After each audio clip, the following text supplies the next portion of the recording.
Pajonci su jedan od najstarijih naroda današnjeg Balkana, a spominju se još u Ilijadi kao saveznici Troje.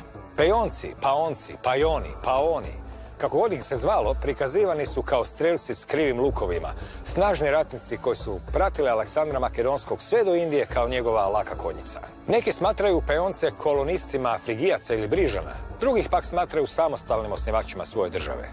Ponekad se čak i drevni mitološki titani nazivaju Pelagoncima. Više antičkih autora pisalo je o velikim prirodnim bogatstvima Peonije. U tim knjigama može se pročitati kako je u vrijeme obilnih kiša bilo dovoljno na mokroj zemlji samo skupljati komade zlata koji bi se tamo pojavili. Antički lokalitet Bila Zora, prestolnica Peonaca, jedna je od posljednjih palača antičkog makedonskog kraljevstva. Kroz vrijeme i prostor, Pejonci će nas posjetiti i ovdje, na rubu znanosti.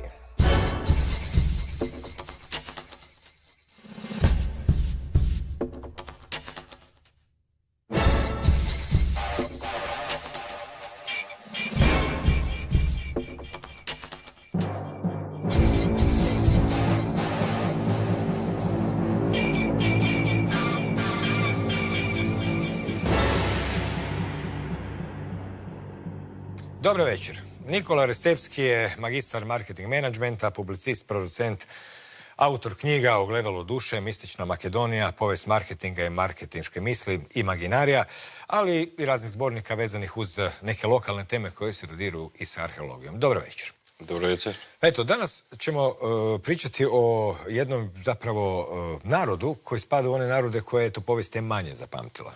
Jer kao što znamo, neki svi udžbenici odjekuju velikim imenima, Egipćani, Rimljani, Grci, Asteci i tako dalje, ali naravno svijet je veliko mjesto i postoji jako puno naroda koji su dobro poznati, a nisu toliko istraženi. Danas je ta tema zapravo vezana uz antičku Pajoniju ili Peoniju, kako se gdje piše. Pa eto, s obzirom da imate veze s tim što, s obzirom da dolazite iz tog kraja, ali ipak, kako je krenuo taj sad već vaš 20-godišnji interes za tu zapravo pradrevnu temu? Ви благодарам за поканата. Многу ми е мило што повторно сум во култната емисија на Рубо знаности и што можеме да позборуваме за античката Пеонија, античките пеонци или пајони и пајонците, кои што се еден заборавен народ, би рекол, од антиката. Од пределот од Македонија, каде што доаѓам, Овчеполието и градот Свети Николе, е веднаш до нас до градот е археолошкиот локалитет Била Зора или Бела Зора, за кој што ние знаеме уште од раното детство, бидејќи кога бевме некаде основно училиште, тогаш почна тие први малку поголеми археолошки истражувања таму. Но и преку наследството што го добив од моите предци, од моите дедовци, од мојот татко, многу се запознав со тоа античко минато на мојот роден крај. И така почнав да ги истражувам не само изворите кои што ми ги оставија тие, туку и многу постари извори, што продолжи со годините во пишување во колумни, па дел од тие колумни беа собрани, па дел од текстовите за пеонците ги вклучив и во мојата прва книга Имагинариумот на доктор Сонзе. Ево е. Дале. Која ја објавив пред 10 години, во 2016 со Меѓународниот славјански универзитет, на корицата на која што е ставен алхемискиот символ за сонце, истовремено и за злато, што е исто така поврзано со античка Пеонија, бидејќи кога уште многу одамна прочитав дека во античка Пеонија, кога врнале големи дождови или па кога орале со тие големи пајонски бизони, грудки самородно злато само се појавувало на површината, а тоа го споредив со текстовите со Томас Мори, со Република Утопија, каде што пишува дека во Утопија имало толку многу богатство, скапоцени минерали, дијаманти и така натаму, што само затворениците биле оковувани во златни пранѓи. Па почнав да се запрашувам какво било тоа непознато доба, непозната ера од минатото, за која што многу малку знаеме и уште од иако ни беше задолжителна Илијадата во прва година во средно училиште, Илијадата и Одисејата, имав прилику уште пред тоа да почнав да ги читам во основно училиште и таму читав за некакви криволаќи пајонци, криволаќи пеонци. Па сето тоа ми предизвика интерес и почнав да го истражувам овој древен народ, што надополнето со хронолошки, со археолошките истражувања кои што се случува и се случуваат не само во мојот роден крај Овчеполието и во општина Свети Николе во Република Македонија, од каде што доаѓам, туку и на нивото на цела Македонија низ последните децении, ме предизвика се повеќе и повеќе да ги истражувам достапните стари извори, кои што пишувале за тој древен народ. Pa dobro, onda najbolje krenuti istim tim putem. Što o tim, eto danas, poluzarborabljenim peoncima ili pajoncima zapravo govore povijesni izvori? Koji uopće ih spominju, u kojem kontekstu? Ако погледнеме од хронолошки назад, за прв пат во пишаните избори пајонците се појавуваат во Илијадата како сојузници на страната на Троја во Тројанската војна.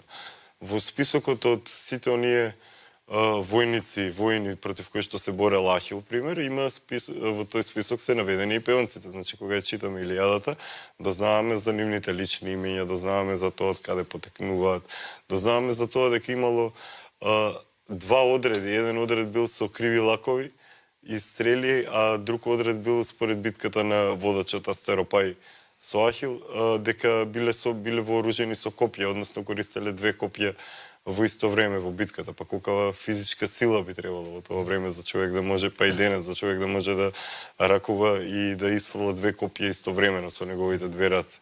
И таа нивна сила дополнета со античките извори кои што пишуваат дека пеонци, пелагонци и титани тоа е едно исто. Представувањето на историјата со поврзаност со оној наратив од 18-тиот и 19-тиот век, нациите и национализмот и така натаму, ме предизвика да истражувам и уште повеќе за разлика од Илијадата, по благодарение на достапните извори на литература кои што ги имаме во Македонија, на современите научни трудови, кои во 2022 се објави прекрасен зборник за пајони и пајонците од историчари и од археолози, но и на други изданија, како и на книги кои што се достапни на интернет, во кои што пишува, пример, имавме заедно прилика да видиме стара книга од 19 век, издадена овде во Хрватска, во која што пишува за дел од топонимите во Пајонија, како Бела Зора и така натаму. И видов дека во тие стари извори во кои што пишува за пајонците, секогаш ги пишува како нешто различно, како посебен народ. И кога продолжуваме во историјата во антиката, во времето на Александар и на Филип и така натаму, ги забележуваме се уште во историските извори, тие се присутни од прилика се до потпаѓањето на Македонија под Рим, односно до средината на вториот век пред нашата ера, што е пред околу еден астролошки циклус, 2100 и нешто години, 2200 години сега. Тоа е обично прецесијски круг. Да, и знаењето за тие древни народи се повеќе и повеќе може да ни станува достапно преку изворите на литература со кои што се и дигитално достапни поради многуте книги што се дигитализирани од светските библиотеки, па така можеме да научиме дека за пајонците пишувале дека имале посебни верувања, имале посебни ритуали, биле едни од првите, и не само историски, туку и новите на терен покажуваат дека биле едни од првите банкари на овие простори на европскиот континент, но исто така дека биле народ кој што имал знаење древно, кое што можеби со причина е оттргнато од тие учебници од таа историска школа од 19 и 20 век, бидејќи што повеќе навлегуваме во приказната за древна Пајонија, разбираме дека тој народ се разликувал од народите. Некои ги нарекуваат дел од авторите како племиња, но сепак биле родовски заедници, повеќето во почетокот некаде до 4 век, и дека тој народ бил, иако денес заборавен, оставил голема трага не само во она што е денес Балкански полуостров или Македонски полуостров или како би го нарекле, туку и на светската цивилизација, затоа што покажуваат континуитет во античките извори од Илијадата до веќе потпаѓањето на Македонија под Рим, а топонимите нивни се споменуваат и во текстови и книги и од подоцнежните векови. Ponekad se tako neki narodi zovu po nekim svojim povijesnim vođama, ponekad i ne, ponekad po regijama. Tko je bio taj, ako je bio taj peon ili pajon? Je li to nekakva legendarna mitska osoba ili gdje bi bio nekakav taj onako mitski početak tih peonskih ljudi, pajonaca? Peon ili pajon е богот, лекарот на боговите од Олимп. Во Илијадата тој ги лекува боговите од Олимп со неговите волшебни билки, свети билки, со неговите мелеми и со неговите посебни пејан песни.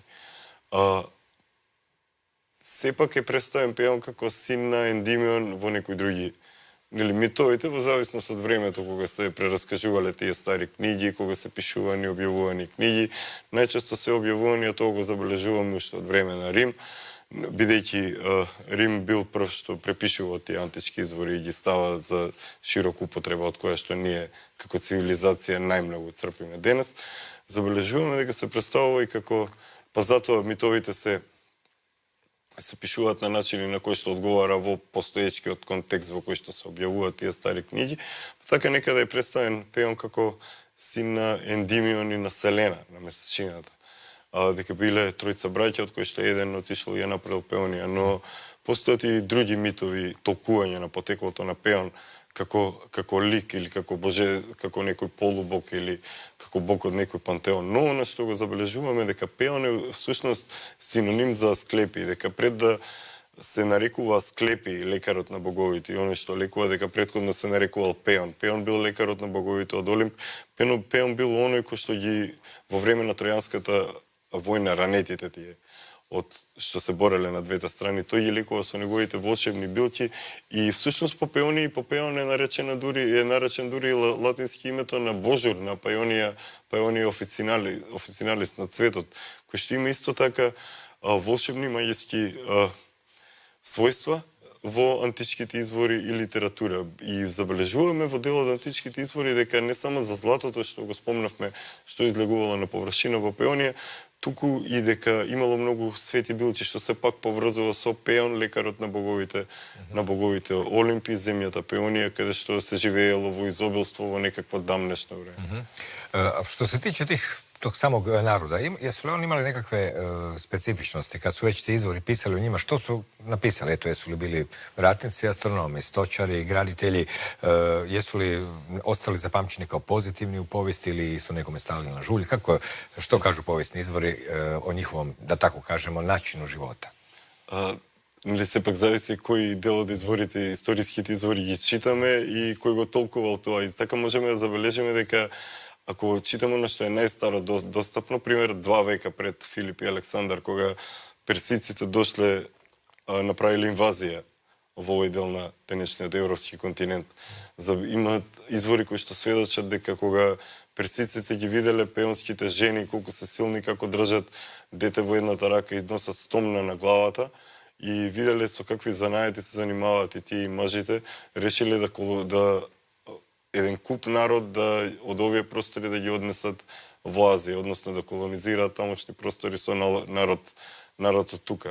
Гледаме дека во тие стари извори пеонците се представени како оние кои што имаат достап до старите рудници, до знаењата на древното рударство и на таа алхемија, бидејќи тие се првите кои што ги користат панѓеј, дамастион, кои што ги користат за издавање на нивни монети.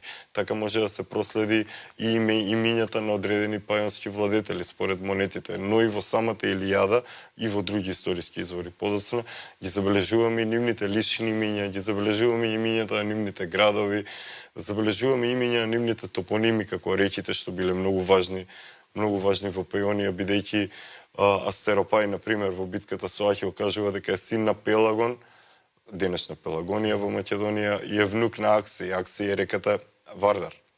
И античка Пеонија всушност е пределот од Вардар од едната страна до Струма, реката Струма до другата страна. Па така пишуваат во античките извори за тие сиропајонци што живееле на реката на Струма. Посебно се забележани нивните наколни живеалишта на денешното Дојранско езеро. Исти такви остатоци археолошки се најдени не само на Дојранското, тука и на Охридското и на Преспанското езеро, што се датирани токму во тие времења. Па во античките извори пишува дека не живееле на копно, живееле на колци, на дрвени населби, на вода, до копно стигале само по одредена стаза направена, по одредена патека ставена на колци, дека кога ги отварале нивните долапи, каде долу рибите биле во толку големо изобилство. Тако се населја често била, поготово и у мочварним подручјима и на обалама и слично. Па и токму така и Пеонија, затоа што била заобиколена со реки, исто така, а тоа е одамна било океан, нели, па се претворило море, зашто сведочи овче поле од кај што доаѓаме, од каде што уште има солена земја, па точно тие мочуришта и реки ја правиле Пеонија тешко пристапне, што ќе се покаже подоцна во историските настапи пред Македонија и Пајонија дефинитивно да потпаднат под римска окупација. Što bi uopće, je li se razmišljalo o tome što znači sama ta riječ peon, pajon? Obično mnogi nazivi se onako mogu povezati sa nekim mitovima, sa nekim božanstvima ili sa nekim drugim razinama. Kad već pričamo o tim pajoncima, da ih upoznamo iz svih kutova. Нели споменавме за Пеон, лекарот на боговите од Олимп, споменавме за Пеон, синот на Ендимион, овчарчето и на Селена, на месечината, но за пеонците во Илијадата. Подоцна ќе споменеме за пеонците и во војската на Александар и така натаму, но Паон, Пеон, Пакон, на денешен македонски можеме да ги прочитаме како пакони, како оние што повторно доаѓаат. И ако тоа го проследиме со старите митови, се запрашаме од каде потекнувале пеонците, тоа можеме да го поврзаме, гледаме дека многу автори само препишуваат и се надоврзуваат на неколку цитати, односно едни предпоставуваат дека се колонисти од бригите, други предпоставуваат дека се одмешано илирско, траќиско, македонско потекло, трети предпоставуваат дека се колонисти од Троја, според одредени 2-3 цитати стари кои што велат дека пеонците се потомци од теукрите.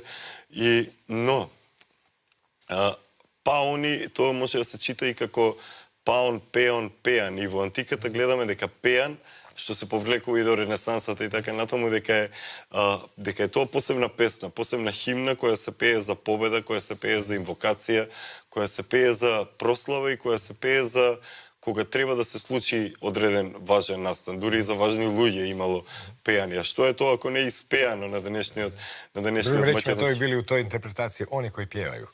Да, затоа што и Пеон со своите лекарот на боговите од Олимп, со своите билки и со своите песни ги лекувал тие богови. И тој Пеон се забележува, тај Пеан се забележува во една анекдота од антиката кога пеонците тргнале против Перинт да се борат и кога стигнале пред зидините на Перинт и кога внатре овие се речеле да ги бранат своите зидани и спеале Пеан.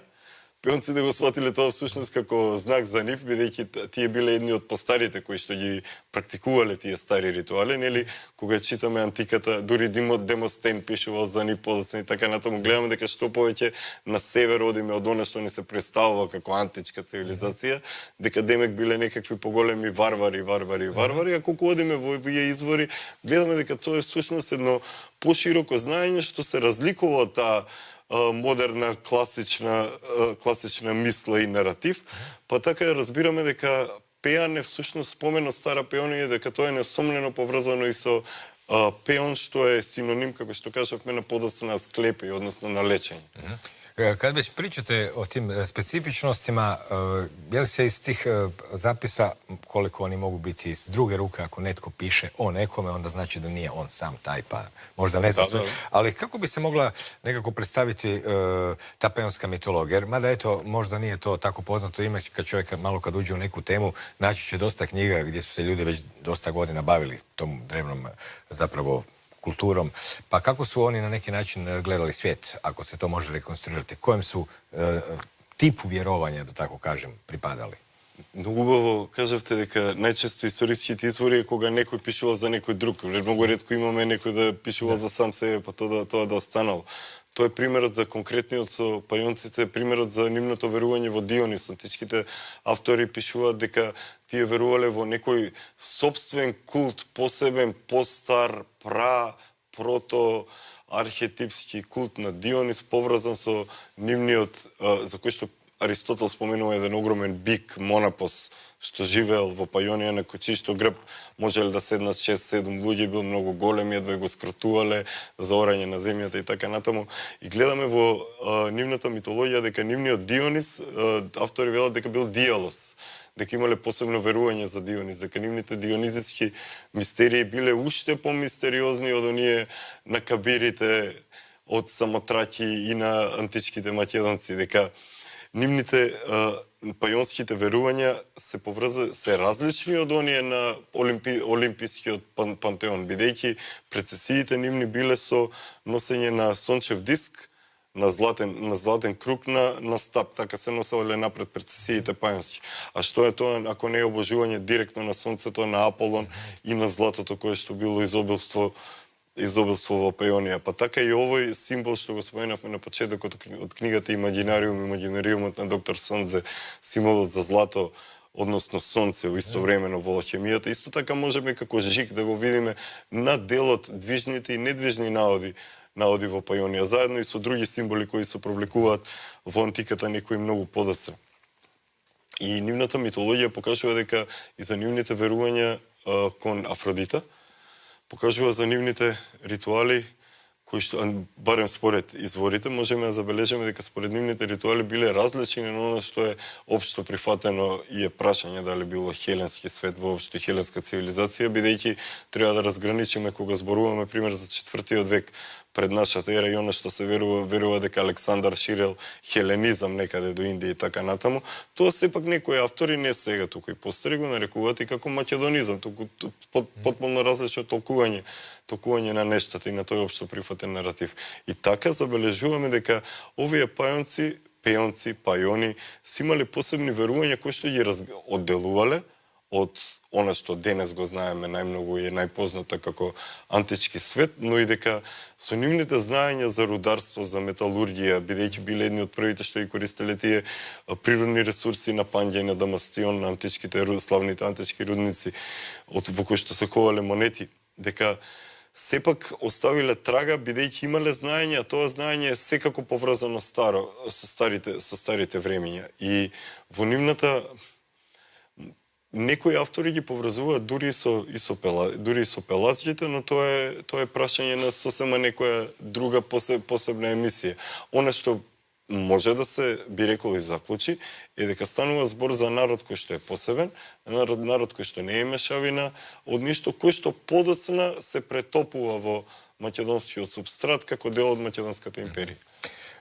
Eto, spominjali ste prije, a to je najpoznatiji što se tiče Pajonaca, lokalitet Bila Zora, koji se nalazi upravo pokraj grada Sveti Nikole. To je jedan od gradova, i to najbitniji, ako sam shvatio, to je bio njihova prestolnica. Najgolemiот grad во Пајонија. Najveći grad. Međutim, kada pričamo o gradovima, onda zapravo već pričamo o riječi civilizacija koja znači prije svega kultura gradova. Ako imate neku hrpu sela u Amazoni, to nije još uvijek civilizacija. Kada imate već građevine i slično. Pa kako je ta arhitektura, ta Bila Zora je naravno otvorena za posjete kao i razna, ne sva arheološka nalazišta. O kakvoj tipu arhitekture pričamo? Što se može rekonstruirati iz ostataka? Evo, spominjali ste, neke stvari nisu nalik antičkom svijetu, helenističkom, kakav se obično poima. Pa vidjeli ste tu razlike i u kom smislu se oblikovala ta arhitektura pejonska? Секако дека да, на територијата на цела денешна Република Македонија, на делови на југот од Србија, на западот од Бугарија и на северот од денешна Грција се најдени локалитети кои што се од тоа време. Целиот тој предел што е била некогаш и уште се смета како Македонија, во антиката се нарекувал многу одамна делови од тој сопредел Македонија, во зависност од историскиот период, и како Ематија, но и како Пајонија. И забележуваме дека пејонците ги има во сите тие стари извори како посебен народ, но и дека ги има како народ кој што правел градови најверојатно според одредени констелации на небото, бидејќи тоа го забележуваме според нивната денешна поставеност и археолошките наоѓалишта што се откриваат. За Била Зора Полиби и Титливи два пати е спомената во антиката, и тоа е спомената на крајот од напаѓањето во последните децении од македонското античко кралство империја и подпаѓањето под Рим, и е споменат како град огромен град во Пајонија. Се претпоставува дека градиштето до селото Кнежие во Овче поле во општина Свети Николе, од каде што доаѓам, е во 1976 се има тоа претпоставено, и наодите од тогаш натаму потврдуваат дека тоа е така, дека таа населба екзистирала од 7 век пред нашата ера, се наоѓаат се постари и постари пронајдоци, околу Ридот градиште се најдени уште постари неолитски остатоци и така натаму, и таму забележуваме не само таму, туку и според археолошките истражувања на Стоби, во Скопје, на неколку локации во и околу Скопје, значи во Нагоричане, на крајниот север на денешна Република Македонија. Забележуваме дека тоа се стари пајонски населби. Според тоа што се наоѓа како гробови, како стара архитектура. Многу повеќе преку гробовите и начинот на погребување, односно отколку преку старата литература. Но и во античките извори забележуваме за пеонските градови. Старите пеонски градови кои што се споменати од Илијадата па нааму, кои што ги забележуваме, како Астрајон, Примана, Запара и така натаму. И гледаме дека таа стара цивилизација оставила трага, што денес дури и да не можеме преку градовите да ја најдеме, да ја видиме јасно, бидејќи се, например, по времињата на Александар, тие делот Македонското античко кралство потврдено дека правило утврдување кастели на места на стари пајонски градови, што подоцна го правил и Рим на места на стари стандардна пракса у повести, да, на старите македонски пајонски градови утврдувања. Тоа од една страна и за да го избришат споменот за тоа што се случувало во тој град, па таму се става воена сила за никогаш повторно да не се тие храмови возобноват и така натаму. И тоа го гледаме во континуитетот на многу од оние градби кога под еден храм наоѓаат друг цивилизацијски слој. И на сите овие забележуваме во денешна Македонија и во делови од соседните држави на Македонија, забележуваме многу поголема сличност со старата критска, минојска архитектура и цивилизација, бидејќи дури се најдени градовите имале многу пред Помпеја да има фрески, Бела Зора имала фрески, односно целиот град бил бојадисан во бои, имала своја една фасада во различни бои. И архитектурата Бела Зора до Свети Николе е најрепрезентативниот рано антички локалитет откриен во Македонија, со апсолутно иста символика и начин на градба на таа владетелска палата, храм и така натаму, и со Ајга, со Еѓе, во Еѓеска Македонија, што е денес во Република Грција, и каде што била престолнината на античките македонски кралеви. Па така гледаме дека тоа се низ историјата некои нешта се повторуваат и дека преку археологијата, она што археолозите го наоѓаат како движни и недвижни наводи, всушност и преку топонимите можеме да научиме повеќе, а тоа е дека што подалеку одиме во историјата, се поголеми се тие пајонски градежни блокови, помегалитни, дека се помистериозни се начините на правење на накиите, ритуалите и така натаму. Evo, kad ste već spomenuli nakit, s obzirom da su, naravno, grobnice jedan od glavnih arheoloških izvora sirovine, jer su ljudi svašta pokapali svoje mrtvace, pa je to sačuvalo razne zdjele, nakite i slično. A naravno, gradovi, kao što ste i rekli, znali su se i razgraditi, pregraditi, nadgraditi i slično. Naravno, stare kuće isto pruže takav izvor tog materijala. Pa kako su izgledali i tako je to, šta znam, od vaza, nakita, svakodnevnih predmeta ili nečeg drugog, što uopće spada u kategoriju tih takozvanih pokretnih nalaza vezanih uz pajonsku tu kulturu, civilizaciju, kako god je zvali? Територијата на цела денешна Република Македонија се пронаоѓани таа пајонска керамика, во која што се забележува автентичниот локален работена рачно, гравирана рачно, но многу од таа керамика кога се појавуваат оние гравури се забележува символот на денешниот символ за вода, символот на развлечена буква М или дупло В или символот на созвездието Касиопеја, што можеме да го видиме на геоглифот сликано во Овче поле, што е во непосредна близина на археолошкиот локалитет Бела Зора. На многу од тие недвижни право на керамиката го гледаме тој символ за водата или за буквата М, што е несомнено поврзано со звездите и со толкувањето на звезденото небо, односно со пелазгиското толкување на звезденото небо. Но, како што вие можевте да ја видите, она синиот сувенир, кој што го има реплицирано Народниот музеј во Свети Николе, што е посебна гема на пронајдена на археолошкиот локалитет Бела Зора. Но и оние гробни наводи што ги гледаме во научните трудови од археолозите на фотографии и во музеите во Македонија, каде што забележуваме многу птици, каде што на пајонската свештеничка од Исар Марвинци се во тие погребни садови што се поставувани во гробовите точно за да бидат дел од некаков ритуал и ритуална намена и нивни верувања за задгробниот живот и така натаму, се биле точно поставувани, се најдени дури остатоци од морфиум, од мак, од опиум, што покажува и користење на делот билките кои што од секогаш биле присутни. Баш sam se pitao kako je Makedonija dobila ime. Eto odgovore. Кои што се користеле во тие стари времења, прастари времења. И гледаме дека низ тие наводи гледаме многу птици. Многу птици што најмногу наликуваат на птиците преселници, но и секаде го гледаме сончевиот, односно соларниот символ. И она што е многу забележително, особено на археолошкиот локалитет Бела Зора, кај селото Кнеше, дека семето на животот, делот од големиот цвет на животот, како шаблон 6-листната розета, се појавува непрестано не само на самиот на архитектурата, туку и на движните наводи, на артефакти најдени на локалитетот. Па тоа во мојот крај кај што доаѓам во Овче поле се забележува и подоцна во камени блокови цртежи, представување на таа 6-листна розета дури и во средновековни цркви, што ми дава за право да претпоставам дека и тоа само во цркви кои што се наречени посветени на Свети Никола или на денот на летен Свети Никола. А тоа е поврзано и со плејадите на небото и со бркањето на Орион и бикот и делот од плејадите, што им дава право да претпоставам дека тие луѓе што ги граделе тие цркви, ги вградувале тие блокови за да со таа 6-листна розета само и само во црквите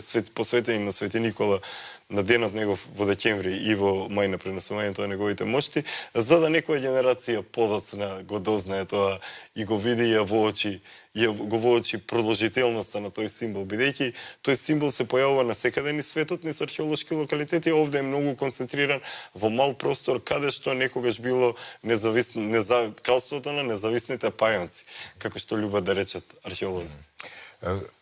Ta neka područja koja se nalazi između kontinenata, između mora i brda, nije Peonija drevna bila jedno takvo mjesto, ali to su uvijek bila mjesta gdje se puno prolazilo. Sa svih strana, sa sjevera prema jugu, sa zapada prema istoku, s mora prema kopnu. I u ta antička vremena postojali su neki tako značajni kultovi, recimo Apolonov kult je bio dosta poznat i na kraju krajeva danas svako je više manje čuo recimo za Apolona. Pitamo se koje će današnje božanstvo biti toliko poznato za par tisuća godina, ali što su pokazala po pitanju tranzicijskih tih ruta istraživanja vezana uz ko je sve prolazio drevnom Pajonijom, ko je sve išao i gdje se zapravo putovalo u ta Apolonova svetišta? S obzirom da su se pokazali tijekom povijesti, ja imam u tekstovima kojima ste se vi i bavili, upravo takve veze. Во античките извори кои што сведочат за настаните што се случувале во пророчиштето од Делфи, пророчиштето на Аполон, гледаме дека пајонците имале посебен дел нивните владетели имале и посебни статуи, дека испраќале подароци како златни искрипци, златни маски, голема златна глава од тој пајонски бик Монопос. И дека во археолошките пронајдоци, но и во дел од историските извори гледаме дека тие давале подароци на Афродита замотани во пченица и во жито. А Афродита и Аполон се близнаци, па истото и со даровите на Аполон. И сега за Аполон знаеме дека во текот на зимото тој оди на север, во Хипербореја, заедно со неговата кола предводена од птици. Тие исти птици ги наоѓаме и на символи во пеонските гробови. А што е тоа ако не птиците преселници? Па знаеме дека на Аполон подароците од северните земји за до пророштвото Делфи се праќале замотани во жито. Тоа е истиот култ, морале да поминат по течението на долините на реките Вардар и Струма, што биле дел од античка Пеонија. И гледаме поврзаност во тоа што ден денес, ако ги употребиме оние мапи и така натаму, всушност, како што пишуваат и некои автори, што е потврдено дека во времето, например, тие први календари што се правеле после Александар Птоломеј и така натаму, дека таа линија всушност била тоа што е денес Гринич, тој главниот меридијан, од каде што цивилизацијата тргнала да се развива и да шири знаење многу пати во историјата и во многу циклуси, што е пак потврдено и од ДНК истражувањата, со кои што после потопот и така натаму ДНК-та покажува дека баш од тие делови од кај што јас доаѓам со околните делови од Македонија, од цените земји оди нагоре, ДНК-то потоа се враќа назад. И забележуваме дека тоа е несомнено поврзано со култот на Аполон и Артемида, но и со преку една поставеност која што веќе на локалитети, на важни места која што веќе имаме споменато во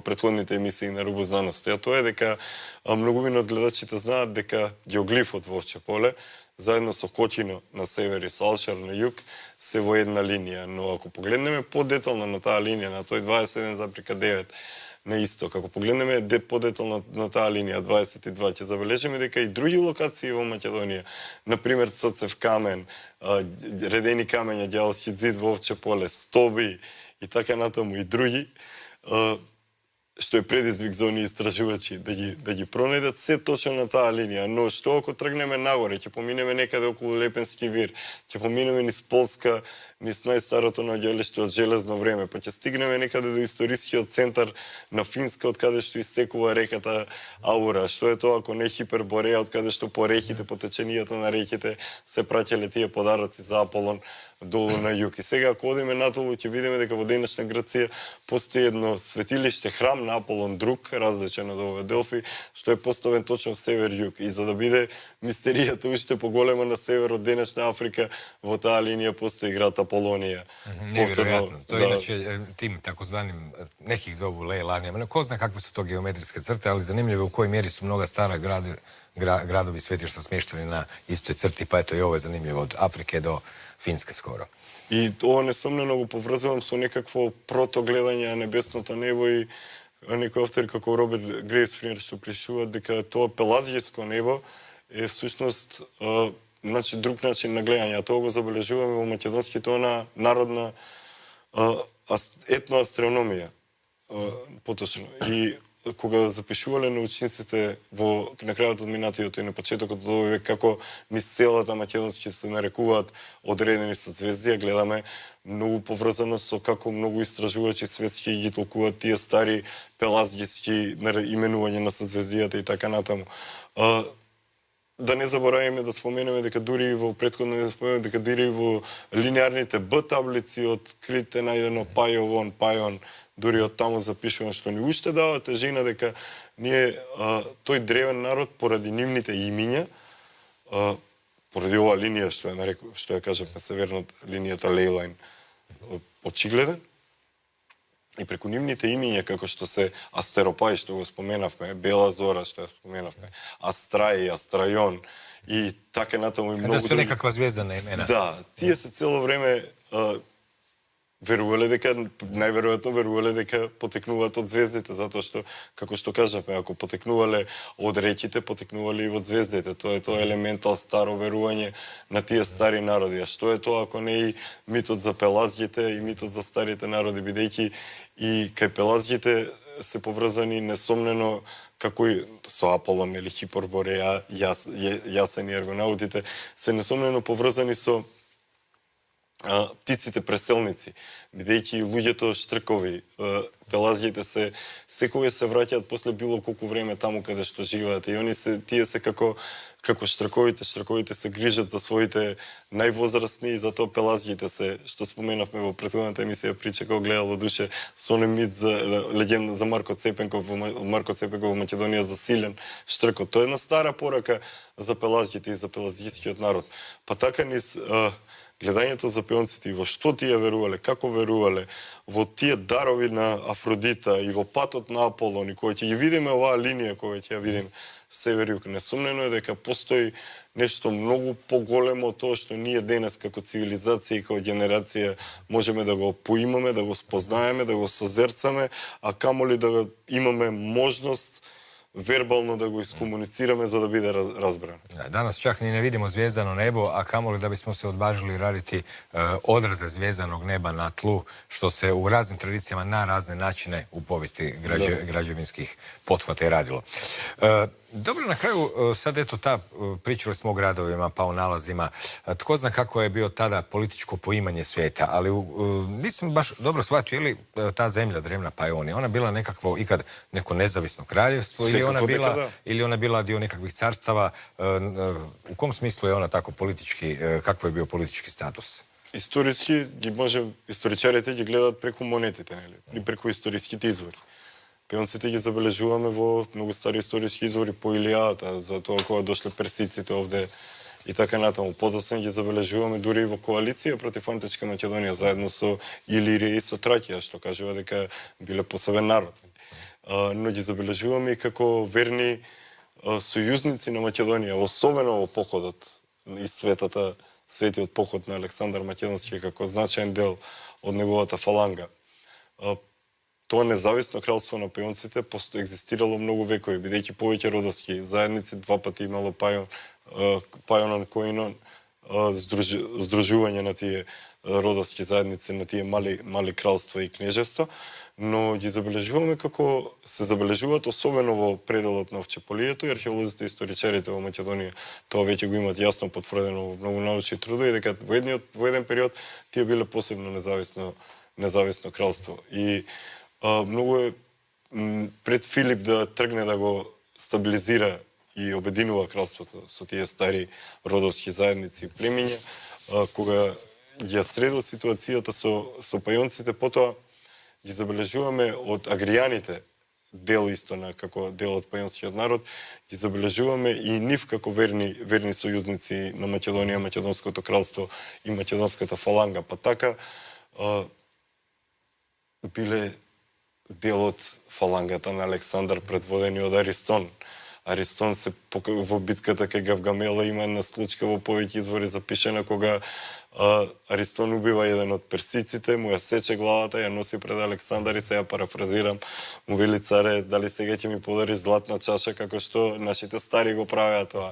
И Александар као му одговора, да ќе ти подарам, но овој пат нема да биде празна како во старите времиња, бидејќи точно и такви златни чаши се давале на подароци така натаму, туку ќе бидат полни со вино и така натаму.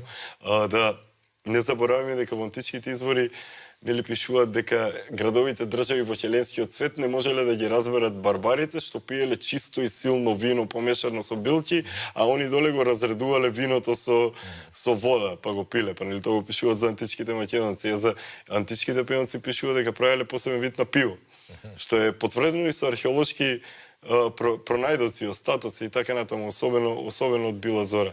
И гледаме дека тоа бил народ што си имал своја собствена култура, обичаи, традиција, верување во сонцето, кој што несомнено бил многу стар и несватлив дури не за денешната цивилизација, би рекол и за тој римски свет кој што само препишувал и од тие стари извори. Па така, бидејќи од тие извори, нели, читаме за нив и кога тоа компаративно ќе го надополниме со современите научни трудови, археолошките пронајдоци и така натаму, навистина гледаме дека бил народ кој што држал древно знаење и кој што тоа го пренел несомнено тоа независно кралство, покажало огромна трага во историјата на овој дел од Европа, на историјата на античкиот свет, во времењата Александар, но и во времењата по Александар Македонски, по животот на Александар Македонски, што на некои автори, што го споменавме во Мистична Македонија епизодата, ни дава за право да веруваме за големиот заговор на Олимпија, заедно со пајонците, за вечното почивалиште на Александар Македонски, односно дека е тоа една од најголемите конспирации во историјата, дека Олимпија, царицата на големата Македонска империја, направила заговор заедно со пајонците за да го скрие вистинскиот саркофаг на Александар Македонски поради таа нивна древна поврзаност, дека всушност преку нив останало некакво знаење кое што веќе по вториот век од нашата ера веќе не се забележуваат како народ и веќе се стануваат дел од тие 4 провинции македонски на кои што Рим ја дели Македонија на 4 мери. Zanimljivo je ipak eto jedan detalj dok ste pričali o toj povijesti, pa ko pije vino, tko pije pivo. Pa nije izgleda da mnogobrojne mogućnosti podjele nudi povijest, pa možemo ga podijeliti na pivo pije i vino pije. Eto kao što vidimo, Rimljani i Grci su na kraju prevladali u tim krajevima, negdje tamo na sjeveru su pobjedili pivo pije, a kako se zove, kada već pričamo o tim, to su nam definitivno stari narodi ostavili u nasljeđe, pivo i vino, otkad postoje ljudi. Ipak je zanimljivo kada čovjek ovako krene nekim putem istraživati povijest, pa vas je zanimalo što je bilo, gdje je to počelo. To je, eto, dovoljno osobna priča da ste ovu knjigu nazvali Imaginarium, znači to su na neki način i maštoviti svjetovi prošlosti koji i ne mogu se tako lako rekonstruirati u stvarnosti. Ali što mislite, jeste li našli ono što ste tražili? Što se to, jer stari narodi su na razne načine još uvijek neshvaćeni, od te obsesije zvijezdama, pa sad mi možemo samo tako reći, štovali su zvijezde, ali što je stajalo iza te silne mobilizacije energije? Jeste li našli neku poruku u toj povijesti kad ste već krenuli u potragu za njom prije ko zna koliko vremena? Pa Imaginarium ili Imaginaриумот на доктор Сон Дзе, со сонце, е книга во која што за прв пат ставив дел од моите текстови за античка пајонија и за пајонците. Живи здрави во догледен период треба да го завршам моето ново дело во кое што за античка Македонија, за денешна Македонија, во кое што голем дел има и за античка пајонија и за пајонците, односно повеќето од нештата што ги зборувавме овде се детално објаснети со цитирање на тие стари извори и така натаму.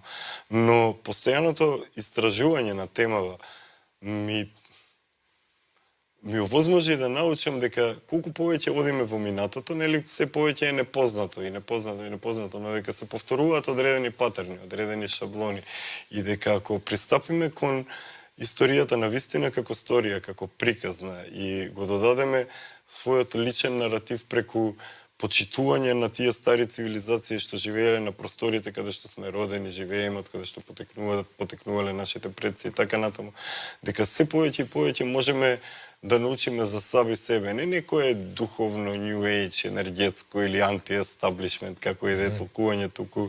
Што то се некаква идеализација, видимо да е и тада време, и да се луѓе тада били само луѓе. Не нешто такво воопшто, туку гледање дека тоа внатрешно сонце во секој од нас може да засвети преку едноставно спознавањето на потенцијалот со кој што располагаме личен, а тоа како би го направиле освен преку надминување на стравовите со кои што се соочуваме, а како би ги надминале тие стравови поедноставно и полесно ако не видиме дека многу народи пред нас на овие простори, каде што на земјата што ние ја газиме, имале многу поголеми проблеми од нас, многу поголеми војни и така натаму и преживеале. Некои од нив станале заборавени во историја. После 2300 години пак они, за пајонците зборуваме, но што повеќе одиме во минатото, можеме да научиме за сами себе, односно можеме да научиме дека човечката цивилизација обстанала и обстојува точно поради кодирање и на тие древни знаења и пренесување на нив на следните генерации. Никола, хвала на овом прегледу древnog античкog пајонскog царства, краљевства, културе, скупини населја и до неке следеće прилike довиđenja. Благодарам. Eto, hvala i vama na pažnji. Jednostavno moramo prihvatiti činjenicu da živimo u svijetu u kojem jednostavno ne znaš kako će sutra izgledati jučer. Odnosno kako će u budućnosti izgledati prošlost. Ali svakako je, barem meni osobno, uvijek zanimljivo uočiti te astroteološke principe koji se u davnini uvijek nekako provlači i koji svakako ukazuju barem na neki metafizički pogled na svijet. On se naravno tijekom smjene generacija negdje pomalo izgubio, što zapravo proučavanju zaboravljenih civilizacija i daje neku posebnu mistiku. Baš onakvu kakva ti je potrebna za laku noć.